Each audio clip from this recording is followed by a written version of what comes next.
Alright guys, it's a quick one. Here, I'll detail how to enable or turn on location services on Samsung Galaxy A54.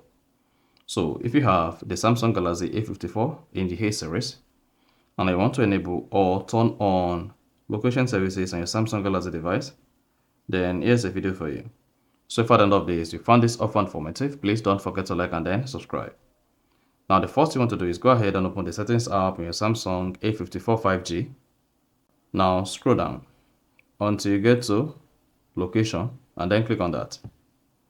Now once you selected location, go ahead and turn on location. If this is turned off, turn this on.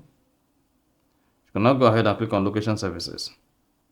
Now enable all services you have here under location services so as to be able to use the location services on your Samsung Galaxy 54. You can also grant app permission to use location services on your Samsung Galaxy 54. So that's exactly how to enable or turn on location services on Samsung Galaxy A54 5G. So if you found this helpful and informative, please don't forget to like and then subscribe.